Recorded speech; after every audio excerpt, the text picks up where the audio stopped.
Kita live by phone dulu tersambung sama Kadis Gukarmat. Halo, selamat pagi Pak. Selamat pagi. Bapak bisa diinformasikan apa dugaan sementara penyebab kebakaran Pak? Jadi sampai saat ini kami belum bisa memastikan dugaannya seperti apa karena masih proses pemadaman ini. Baik, apa benar itu jumlah rumah yang terbakar? Tadi reporter kami mengabarkan kurang lebih 1.000 rumah atau lebih atau kurang Pak? Nah ini semuanya kan karena memang semi permanen, jadi kami belum bisa hitung berapa dampak dari berapa pintu atau berapa rumah yang terdampak. Cuman areanya memang cukup luas gitu.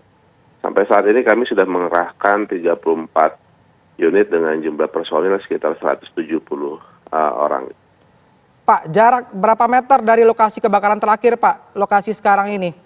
Karena sudah 3 titik yang tidak begitu jauh terjadi kebakaran, sehingga memunculkan banyak spekulasi dari netizen pagi ini Pak. Kalau lokasinya kan memang di yang Jiung itu depan Polres Jakarta Pusat. Nah itu memang kan pemukimannya padat hunian dan semi permanen. Jadi perambatannya cepat sekali gitu perambatannya. Nah kemudian juga kendalanya kami pada saat unit pertama masuk banyak masyarakat yang tidak agak mengganggu jalannya proses pemadaman. Pak Satriadi, Anda bisa memberikan informasi ke kami karena dari tadi kita terus menanyakan apakah ada fasilitas umum yang terbakar seperti sekolah, karena saya tahu persis ada sejumlah sekolah di sana, kemudian ada rumah ibadah, apakah ikut dilalap si jago merah Pak? Nah ini kami belum bisa memastikan dulu karena memang saat ini lagi proses pemadaman. Jadi memang unit dan personil lagi fokus untuk melokalisir dulu lokasinya. Nanti kalau misalkan proses pendinginan baru kita bisa tahu dampaknya mana aja saja yang terdampak. Oke. Saat ini kita lagi menahan proses perambatannya. Gitu loh. Baik, Pak Satriadi, apa kendala yang dialami oleh petugas hingga api masih menyala lebih kurang 3 jam Pak, belum padam juga? Ya memang karena areanya cukup luas, kemudian juga terbuka, dan bangunannya semi permanen gitu. Jadi memang perambatannya sangat luas. Gitu. Dan satu kendalanya adalah pada saat awal, itu memang masyarakat agak kurang bisa membantu. Nah, akhirnya terjadilah perambatan. Tapi saat ini kita berusaha untuk melokalisir lokasi lah, jangan sampai terjadi perambatan lagi. Gitu. Pak, masyarakat Anda bilang kurang membantu, maksudnya gimana Pak? Apakah masyarakat menyemut di sana atau masyarakat masih sibuk menyelamatkan barang masing-masing sehingga menyulitkan untuk melakukan pemadaman api atau bagaimana Pak? Ya, pada saat unit datang itu kan masyarakat biasanya panik terus malah mengambil selang dari unit kami gitu. Baik. Terus cepat-cepat ingin memadamkan, padahal kan secara teori harusnya kita melokalisir dulu. Jadi memang kepanikan masyarakat itu juga menjadi satu kendala buat kami dalam melaksanakan operasi anggota. Gitu. Kalau sumber air untuk memadamkan api bagaimana Pak? Apakah cukup?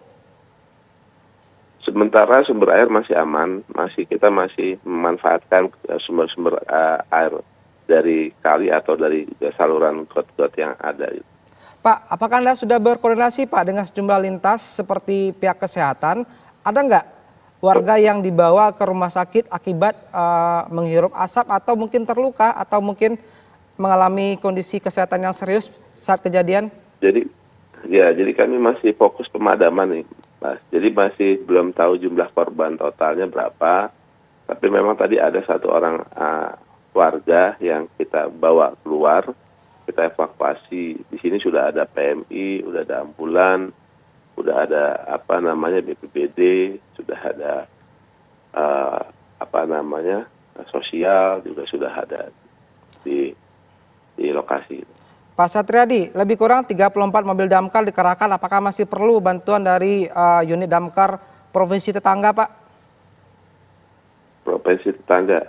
Ya kayak Jawa Barat, di Bekasi atau mungkin di Banten, apakah mobil yang dikerahkan sekarang ini cukup? Cukup, sangat cukup. Baik, Apa Sangat usaha yang dilakukan saat ini Pak untuk memberikan percepatan untuk pemadaman Pak? Ya kita berusaha melokalisir dulu. Sebenarnya karena dampaknya sangat luas gitu ya. Nah ini berusaha melokalisir dulu. Unit juga sudah 34, jumlah personil sudah 170, itu sudah cukup memadai lah untuk melokalisir lokasinya. Karena memang areanya sangat besar dan padat hunian gitu, semi permanen. Jadi memang potensi perambatan sangat besar gitu. Areanya juga sangat luas gitu. Berapa Pak estimasi area yang Anda hitung Pak? Aduh, kami belum lihat ya, masalahnya belum ketahuan. Kita berdiri aja dari ujung ke ujung, kita belum bisa tahu nih. Baik, Pak, apakah ada antisipasi sementara bagi warga mengingat daerah di sana cenderung hujan, sering turun hujan di pagi hari untuk mendirikan tenda darurat bagi penampungan sementara Pak? Nah, untuk penampungan ini kita masih belum berkoordinasi sama pihak kelurahan atau dari sosial mau ditempatkan di mana. Jadi kita belum tahu. Kalau kami fokusnya pokoknya pemadaman dulu. Bagaimana kita kalau sudah proses pendinginan baru kita akan tahu untuk sabar informasinya nanti kita akan beritahu. Tapi pada saat ini sekarang kita proses pemadaman dulu deh. Dari 3 kali peristiwa kebakaran ini Pak, yang pertama di bulan Desember, kemudian minggu lalu lebih kurang juga di daerah Kebun Kosong, dan sekarang hari ini, apakah Anda bisa memperkirakan atau memberikan kesimpulan apakah yang terjadi saat ini yang paling besar Pak dampaknya dan kebakarannya? Belum tahu saya. Karena nanti menghitungnya setelah terjadi proses pendinginan. Sekarang itu masih proses pemadaman gitu ya. Nah, untuk dampaknya itu baru pada saat proses pendinginan baru bisa kita hitung berapa rumah yang terdampak, berapa area yang terdampak gitu. Nah, itu baru kita bisa lihat. Gitu. Baik. Pak, reporter kami tadi menyebutkan bahwa ada dugaan ledakan dari salah satu rumah di 2 RT sebagai dugaan pemicu awal kebakaran. Bagaimana data Bapak? Kalau dugaan kami juga belum dapat informasi dugaannya seperti apa. Nah, nanti kita lagi cari informasi apa penyebabnya, terus sumbernya dari mana. Nah itu perlu investigasi dulu awal gitu. Nah informasi dugaan-dugaan dari masyarakat kami belum dapat nih. Gitu. Apa jadi penyebabnya dan sumbernya di mana? Gitu. Baik. Bapak Kadis Gulkarmat Satriadi Gunawan, terima kasih atas informasi Anda. Kami mungkin akan terus menghubungi Anda untuk mengupdate bagaimana perkembangan terkini dari kebakaran di wilayah Kemayoran, tepatnya di Gempol Kemayoran, Jakarta Pusat. Terima kasih Pak Satriadi Gunawan. Ya, terima kasih. Mohon doanya supaya cepat padam. Baik.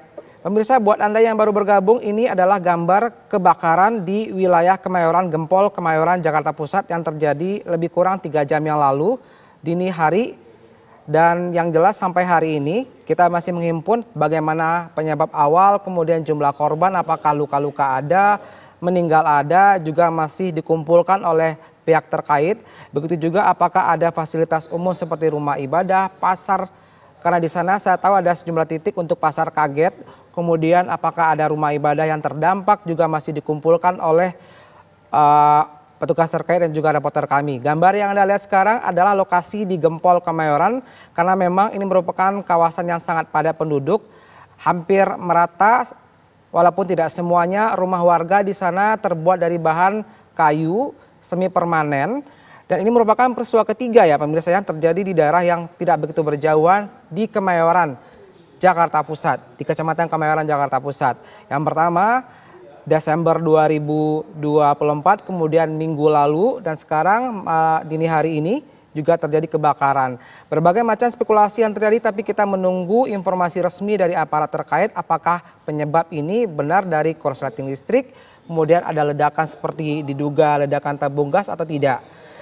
Yang jelas Kadis Gulkarmat Jakarta tadi memastikan bahwa sampai saat ini api masih terus menyala, dan petugas masih terus melakukan upaya keras untuk melakukan pemadaman karena udah 129 unit yang dikerahkan, maksud kami 129 petugas dikerahkan, 34 unit mobil damkar juga dikerahkan. Petugas masih berusaha dan kita doakan semoga api segera padam dan tidak meluas. Dari diksi yang dikeluarkan oleh Bapak Satriadi Gunawan, area yang terdampak cukup luas. Jika dikomparasi belum bisa disimpulkan apakah titik yang ketiga ini paling besar atau sebaliknya dibanding 2 titik kebakaran di daerah Kemayoran sebelumnya. Dan pemirsa, kita akan kembali di Breaking News sesaat lagi usai jeda.